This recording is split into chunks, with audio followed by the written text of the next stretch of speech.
Habib siapa yang ngomong begitu? Hah? Habib siapa yang ngomong begitu? Ada Habaib ngomong begitu? Siapa? Siapa namanya? Kapan dia ngomong? Jadi jangan jaga kau punya mulut lama-lama. Ada indikasi mereka mau menjajah Indonesia. Indikasinya jelas sekali. Ada yang bagian memalsukan kuburan. Jangan kami putra bangsa menjadi budak-budak kalian, secara spiritual ataupun secara politik.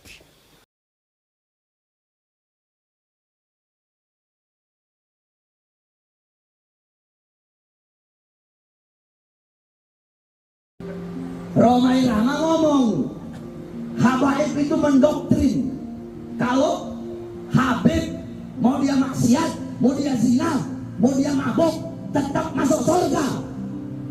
Saya bilang, saya tanya sekarang ini, Roma, Habib siapa yang ngomong begitu? Hah? Habib siapa yang ngomong begitu? Ada Habaib ngomong begitu? Siapa? Siapa namanya? Kapan dia ngomong? Jadi jangan jaga kau punya mulut lama-lama. Jangan kalau kamu benci Habaib, jangan terus kamu fitnah Habaib. Barusan saya ngomong apa barusan? Barusan saya ngomong apa? Siapapun kalau berbuat dosa, berbuat maksiat, tempatnya neraka. Nggak peduli walaupun nasabnya mulia. Nah, Roma Irama mau bikin fitnah. Apa fitnahnya? Doktrin Ba'alawi, doktrin Habaib. Kalau ada Habib mabuk, berbuat dosa, judi, itu masuk surga. Makanya saya tanya, siapa Habibnya? Hah? Di mana? Kapan dia ngomong? Kalau memang ada Habib yang ngomong begitu, saya yang bantai dia di depan Roma Irama, saudara. Makanya Roma Irama jangan asal fitnah. Jaga kau punya mulut, jaga kau punya batuk. Kami para Habaib, kami para Ba'alawi tidak pernah diajarkan seperti itu, saudara. Walaupun nasab kami mulia, walaupun kami anak cucu Nabi, tapi kalau berbuat dosa, kalau berbuat maksiat, tetap tempatnya neraka. Anda pun yakin tidak bahwa Ba'alawi bukan turunan Nabi? Yakin apa tidak? Alhamdulillah. Allahu Akbar. Allahumma salli ala Muhammad. Masya Allah, Masya Allah. Di qawmi yaqilun. Kalau makanya Allah SWT mengatakan gunakan akal, afala tatafakkarun, gunakan fikiran, gunakan akal.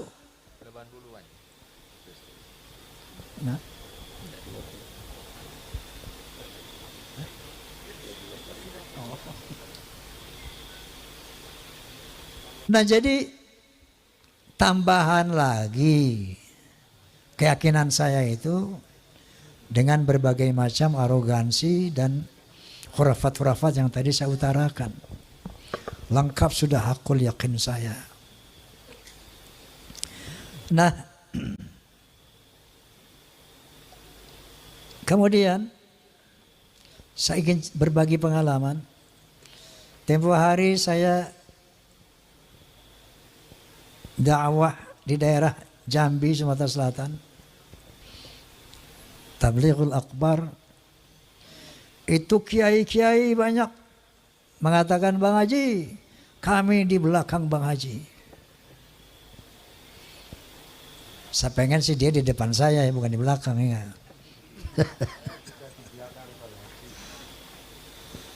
Ketika saya mengadakan pentas Soneta Group di Banjarmasin, ada satu kesempatan kita berkumpul dengan para pejabat. Salah satu pejabat daerah mengatakan, Bang Haji, saya yakin bahwa sebagian besar rakyat Indonesia sama dengan Bang Haji. Allahumma sholli ala Muhammad. Allahu Akbar. Kenapa? Karena mereka sejak ratusan tahun melihat fenomena ini. Terakhir dalam podcast saya bahwa kita bangsa Indonesia tidak boleh diam melihat fenomena ini. Kenapa? Ada indikasi mereka mau menjajah Indonesia. Indikasinya jelas sekali. Ada yang bagian memalsukan kuburan. Di mana-mana dibikin kuburan-kuburan palsu. Alhamdulillah tadi menurut keterangan beliau juga sudah banyak yang dibongkar. Ada kuburan-kuburan keramat seperti di Madura, kita lihat di YouTube. Sudah lama sebagai nama orang itu tiba-tiba ditambah namanya menjadi ada Ba'alwinya gitu. Assegaf.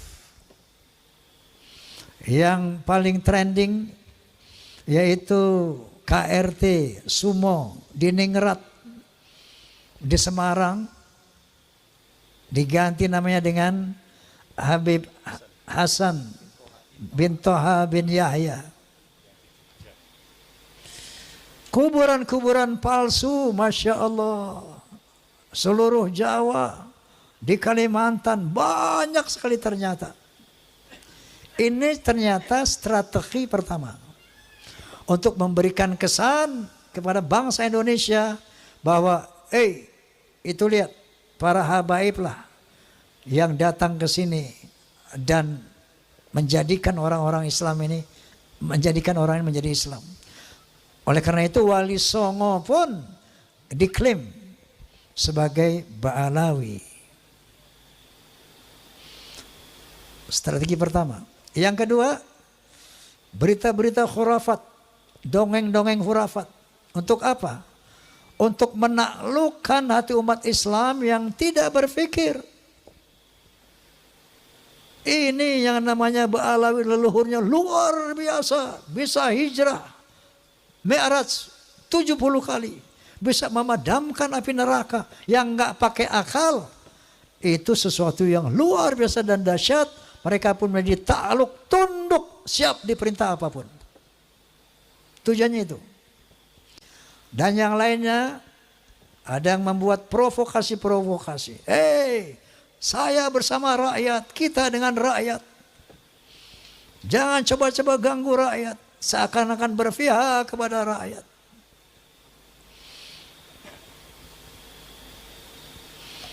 Ada lagi provokator. Asah golokmu, asah pedangmu, asah celuritmu.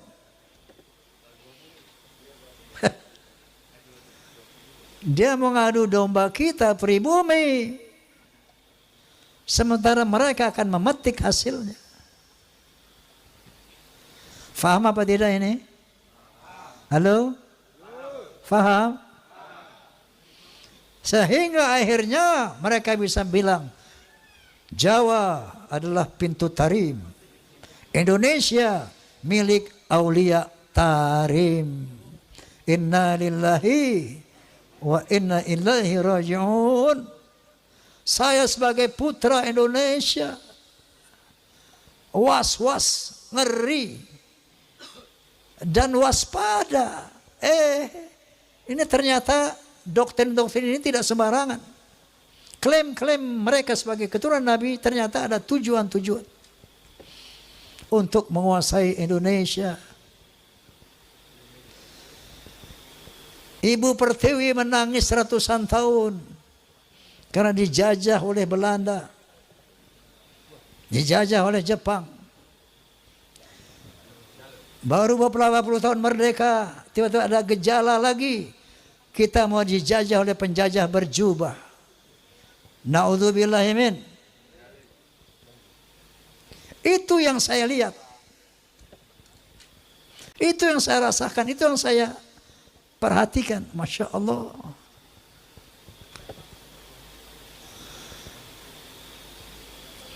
Saya tidak punya kepentingan. Dan sering saya katakan, apapun yang saya ucapkan ini bukan berdasarkan kebencian. Na'udzubillah. Bukan berdasarkan saya punya kepentingan. Dasarnya qulil haqqa walau kana murra. Dasarnya adalah wa tawassaw bil haqq wa tawassaw bis sabr. Dasarnya adalah demi menyelamatkan akidah, jadi menyelamatkan Indonesia dari penjajahan dan perbudakan spiritual dan politik. Allahu Akbar.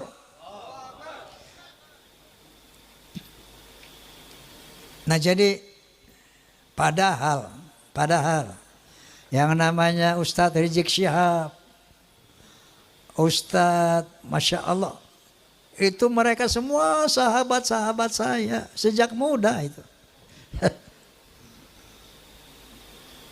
Sampai saya di podcast sama beliau saya menangis. Ya Allah, saya sedih banget ini. Saya harus mengatakan yang hak sementara mereka adalah sahabat-sahabat saya.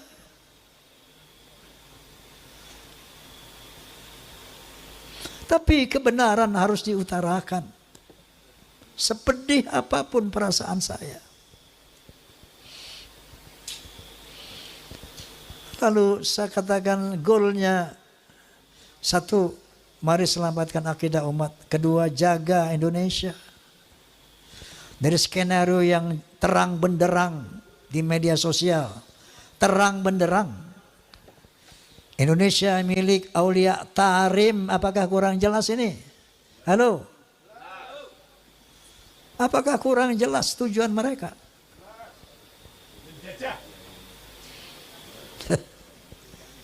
Jadi ini dari dasar hati yang tulus sebagai umat Muhammad SAW dan sebagai anak bangsa Indonesia. Penjajahan perbudakan spiritual. Nah itu dengar ya kamu tuh. Penjajahan perbudakan spiritual. Ngono loh. Tetapi karena kita sama-sama umat Islam, ini memang harus kita selesaikan. Ya. Namun goalnya nanti pertama tentu selamatkan Indonesia dari penjajahan mereka. Makanya saya sepakat dengan Gus Abbas, pemerintah harus turun tangan ini. Ini masalah bangsa, masalah NKRI. Harus turun tangan. Kalau enggak saya khawatir ini bisa perang saudara. Bukan antara Ba'alawi dan umat, bukan. Antara kita sama kita. Ba'alawi nonton. Betul enggak? Oleh karena itu, goalsnya nanti, ketika mereka dinyatakan bukan karena Nabi, tetap jaga ukhuwah Islamiyah. Wa'tasimu bihablillahi jami'an wa la tafarraqu. Tapi dalam kesetaraan. Bukan dia sebagai tuan, kita sebagai budak. No. Rekat ukhuwah Islamiyah dalam kesetaraan. Kita muliakan siapa yang berilmu.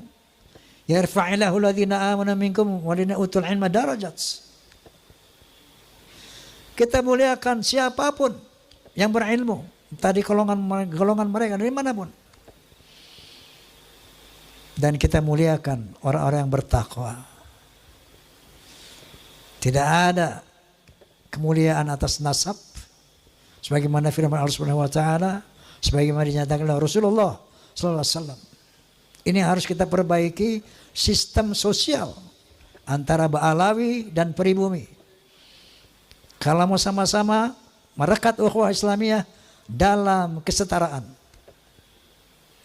Jangan kami putra bangsa menjadi budak-budak kalian. Secara spiritual ataupun secara politik. Last but not least, Rasulullah SAW punya spesifikasi dibandingkan dari 124.000 nabi yang diturunkan Allah. Ada 313 Rasul. Semuanya misinya sama. Untuk menyampaikan La ilaha illallah. Tapi ada spesifikasi Rasulullah. Di samping itu beliau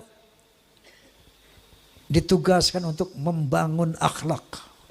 Sebagaimana Nabi sallallahu alaihi wasallam bersabda, "Innama bu'ithu liutammima makarimal akhlaq.